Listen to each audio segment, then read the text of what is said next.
macam ini. Ya.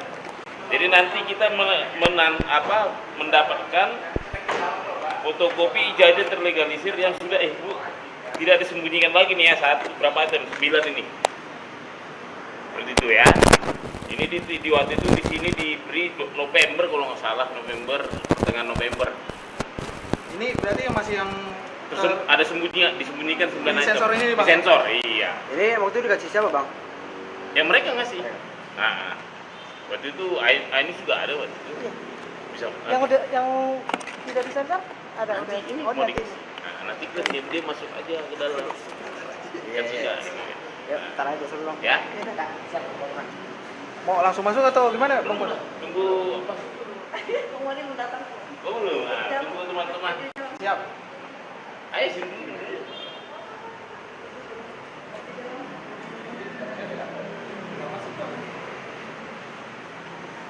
Ada apa tuh di Polda katanya? Apanya? Ya, 2014 udah tahun berbeda kan? Nah, ini 2012. Sepertinya 2012 akan seru juga ini. Dari dekatnya itu dari panjang lama banget ya. 2014 sampai 2010 dekatnya. 4 tahun. Gampang dilihat kalau ada perbedaan.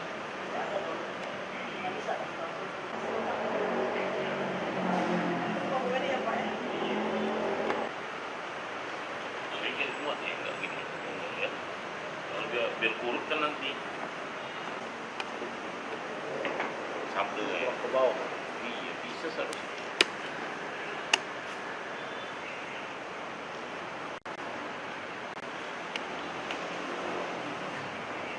Nanti kurut kan dari paling 2019 paling atas. Namanya juga pemburu ijazah ya. Pemburu ijazah bukan pemburu hantu Bang. Pemburu. Tapi seru jadi judulnya nanti pemburu ijazah. Bun, dari mana Bun? Iya. Iya. Tidak di jalan Pak. Jalan, berarti nunggu. Nunggu apa? Iyalah. Media juga nggak mau kemana-mana kan? Iya. Iya. 2014 yang bawah, 2019 yang atas.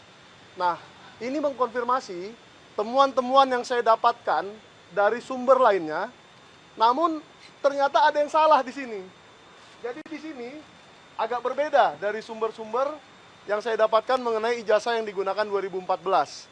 Tetapi itu nanti akan kita investigasi lebih lanjut dan akan kita umumkan hasilnya begitu saya temukan. Nah, untuk Pak Bonatua saya ucapkan selamat bahwa penelitiannya telah membuahkan sebuah hasil ya.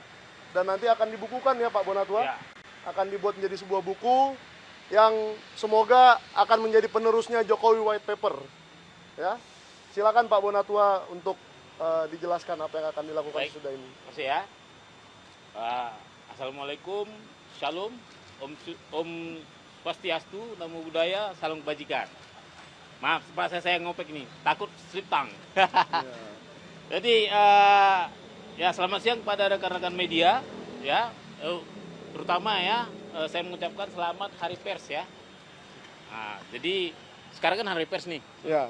Ini sekaligus membuktikan bahwa keterbukaan informasi juga dambaan dari insan pers. Bagaimana perjuangan ini adalah buktinya bahwa perslah yang menjadi corong kita ke publik menyampaikan ini. Ya. Jadi terima kasih sudah hadir ya. Saya juga mengucapkan terima kasih buat pemerhati demokrasi, juga keterbukaan informasi, dan terutama untuk masyarakat Indonesia yang selama ini mungkin maaf kata ya kalau saya salah. Yang menurut saya sekarang ada tiga masyarakat Indonesia terbelah tiga ya. Pertama, orang yang percaya bahwa ijazah beliau ada dan asli, dan orang yang ragu-ragu, serta yang ketiga adalah orang yang tidak percaya. Nah, selama ini kita dijebak pada situasi sudah ranah keyakinan, bukan ranah ilmiah. Dah, dengan adanya ini ya, pada inti kita mencoba menawarkan suatu pendekatan baru, yaitu pendekatan fakta empiris. Karena saya peneliti, inilah hasil fakta empiris itu. Jadi saya harap masyarakat yang terbelah, yang tadi 3 itu, kembali ke jadi masyarakat ilmiah yang mari melihat ini semua sebagai alat sah untuk diteliti, ya. Ini tentunya sama-sama kita tahu bahwa proses ini kita mulai sejak 3 Agustus yang lalu dengan proses yang panjang dari awal permintaan informasi, lalu KPU mengeluarkan keputusan 731 untuk mengatakan bahwa informasi saya ditolak karena melanggar keputusan KPU 731. Setelah itu publik marah. Setelah publik marah, DPR juga ikut marah, Komisi 2 ikut memanggil mereka. Lalu setelah itu saya juga mengirimkan keberatan, dan keberatan saya itu dijawab dengan dicabutnya keputusan 731 dan disertai dengan diserahkan juga yang 2 ini, tapi ya dengan 9 item yang disembunyikan. Ya. Nah, lantas saya tidak puas, 9 item itu harus dibuka karena ini dalam rangka demokrasi, yaitu jendela keterbukaan informasi.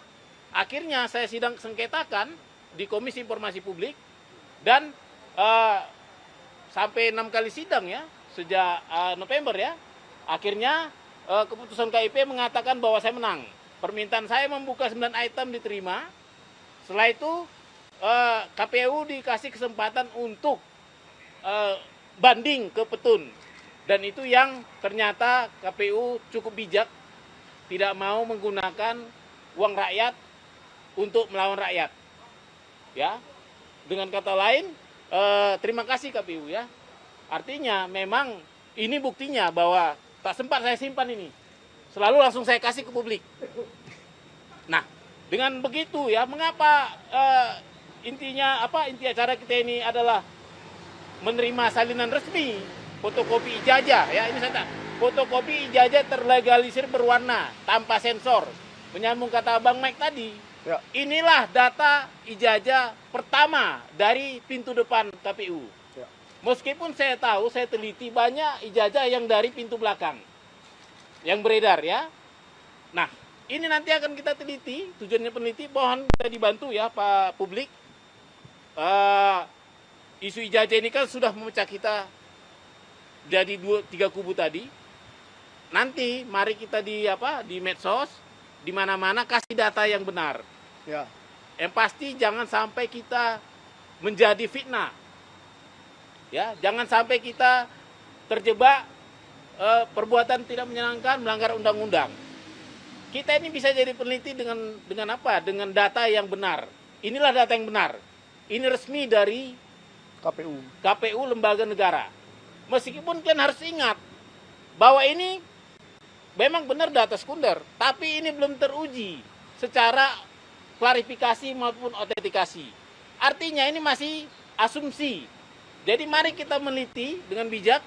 Artinya kalaupun nanti ini kita temukan benar atau salah, kita masih butuh yang namanya yang fisiknya, sumber fisik dari fotokopi ini. Ya.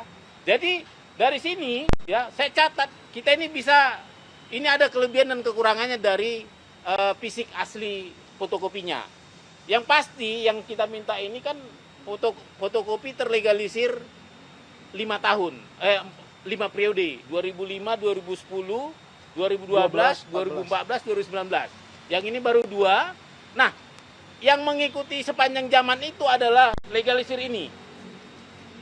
Ini selalu identik membawa jejak-jejak administrasi. Ya. Ya. Bagaimana ini keluar ini nggak sembarangan. Ini pasti ada sebuah proses administrasi di baliknya.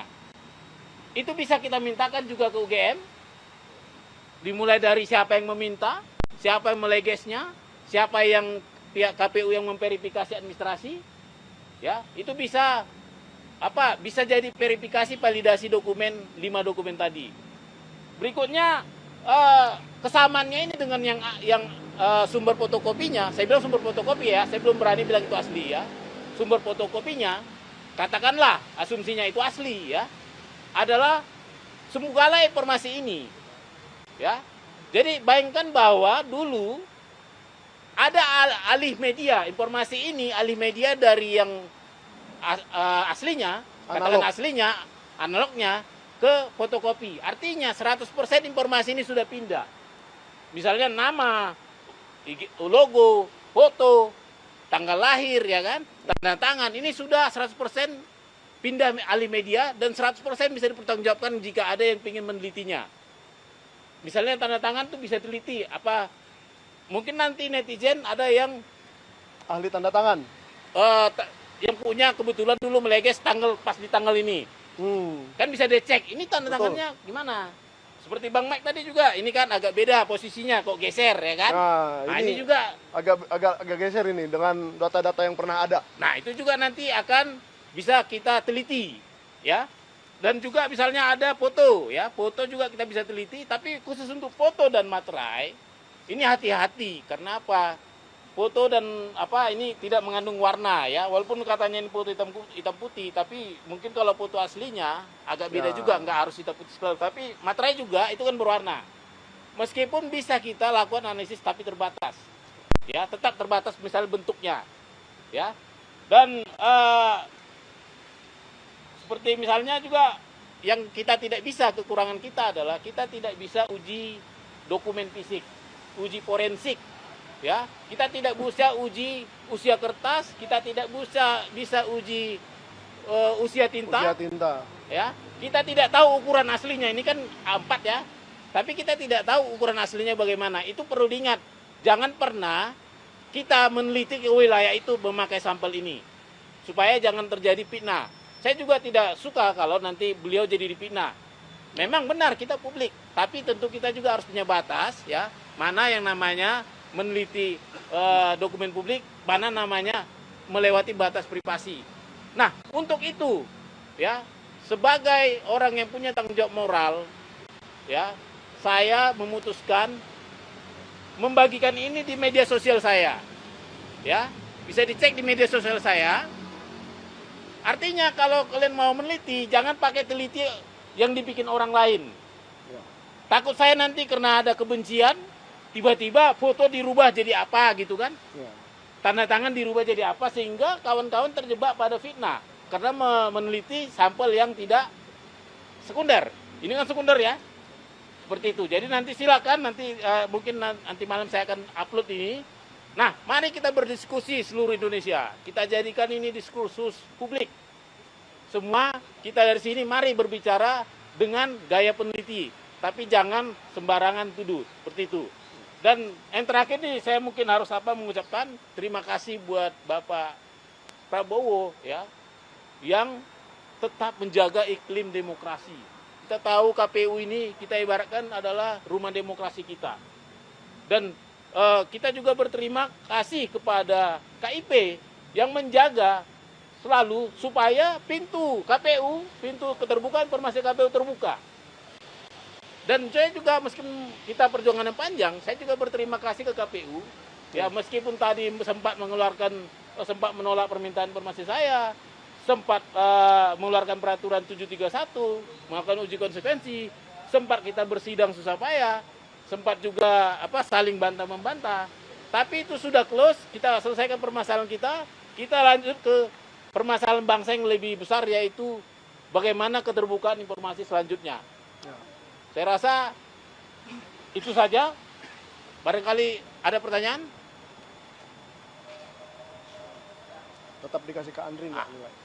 Ada satu lagi penutup mungkin ya, karena belum ada pertanyaan. Tetap publik bantu kami, dukung kami, karena tugas kita ada 3 lagi ya. Saya lagi meminta ke KPU DKI, KPU Kota Solo untuk tahun 2005-2010. Mereka sudah respon. Nanti kita akan berbagi lagi. Artinya ini akan lengkap kita buat jadi data publik.